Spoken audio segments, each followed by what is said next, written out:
So here is our next video of chapter number 5, Continuity and Differentiability, part 4. Topic is differentiability of a function.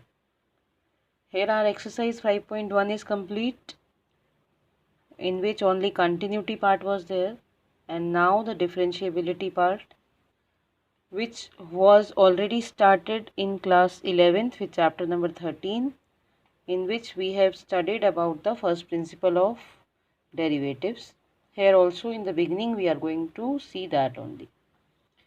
Here the definition comes: the derivative of a real function f at c, which is a point in its domain, is defined as limit h tends to 0 f of c plus h minus f of c upon h, provided this limit exists.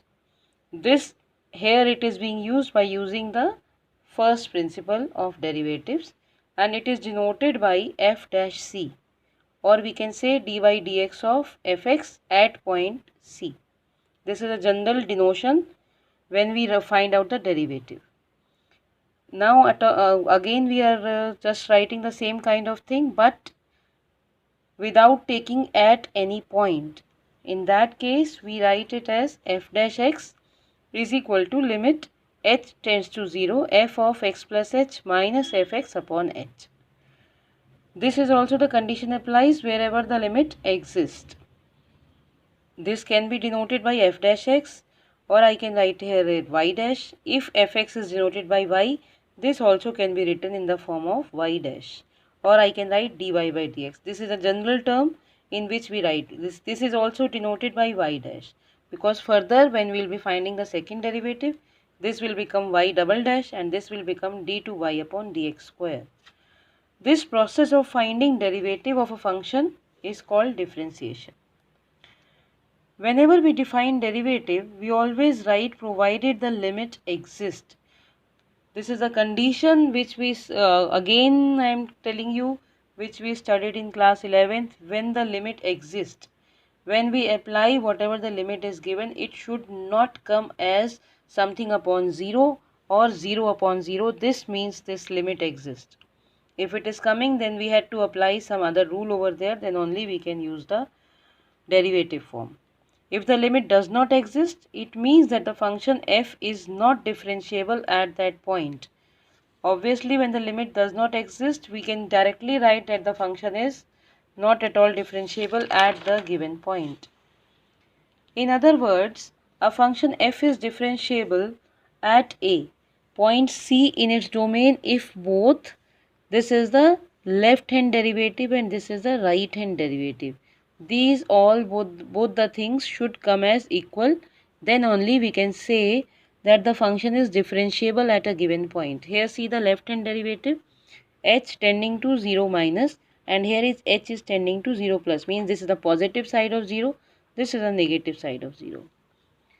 A function f is said to be differentiable. Now we are applying some limits where we have to find whether the function is differentiable at a given point or not. And these things are given in the book on page number 163. A function f is said to be differentiable in interval a, b with closed interval if it is differentiable at every point of this closed interval a, b. This f dash a is called the right hand derivative and f dash b is called the left hand derivative of f. A function is said to be differentiable in open interval a, b. This is open interval. Now it is saying if it is differentiable at every point of a, b. Right? Now here we are going to see the relationship between the differentiability and continuity of any function. We can easily say if a function is differentiable, it is also continuous at that given point. So here is this theorem, we are going to prove it over here. Theorem number 3 in the book on page number 163. If a function is differentiable at a point C, then it is also continuous at that point. See the given point. F is differentiable. When it is differentiable, we write it like this. Already we had just done in the previous page. Limit x tends to c, fx minus fc upon x minus c is equal to f dash c. when it is differentiable, provided x is not equal to c, because if x is equal to c, this will again be a limit does not exist. So we had already written here that x is not equal to c. Now we have to prove using this that the differentiable function is continuous. So we are starting from only this portion. We had taken fx minus fc and we had multiplied this x minus c and x minus c in the denominator and numerator, and applying the limit x tending to c on both the sides, on the left hand side as well as right hand side. See, after applying the limit, what is going to happen? This is limit x tends to c fx minus fc, limit x tends to c fx minus fc upon x minus c into x minus c. We had applied the limit both the sides. Now using the properties of limits, we can just expand it algebraically. Limit x tends to c fx minus limit x tends to c fc, and towards the right hand side we can also apply the limit in the product form. So we had applied this, we had written separately, and this also we had written separately. After this, you can see that this portion we can write it as f dash c, but this portion, as soon as we apply the limit, this becomes c minus c, that is 0. So ultimately the right hand side portion becomes 0. This is becoming 0, and the left hand side, this is limit x tend to c fx is equal to, here is no portion of x to apply the limit x tending to c, so this is only fc, the constant term. So this is becoming limit x tends to c fx is equal to fc. This is the condition for the continuity. Hence we can say that the given function which was differentiable at point c is continuous at point c. But here the converse is not always true. We cannot say that if a function is continuous, it is differentiable also. We are going to prove this using one example. We are taking one example of fx is equal to modulus of x. We had already proved this in the previous video that modulus of x is a continuous function. We already know that modulus of x is a continuous function. Now we will be finding out whether it is differentiable or not.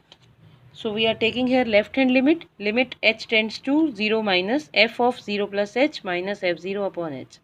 So according to the definition of modulus function, f of 0 plus h, and this is h tending to 0 minus, means the when x is less than 0, then we always write the function with the help of the modulus definition. This will be coming as minus h. This will be minus h and this is h, so it will be cancelling off and we will be getting as minus 1. Similarly, when we will be applying this modulus function towards right hand side, we will be getting it h upon h. So this is 1. So here the left hand limit is not equal to right hand limit. So we can easily say that this given function, this modulus function, is not differentiable, right? Because when the left hand limit is not equal to right hand limit, this modulus function, whatever the function is given, is not at all differentiable. Thus we can say that f is continuous but not at all differentiable. We can see many more examples also for this, and for this you can start with your exercise 5.1.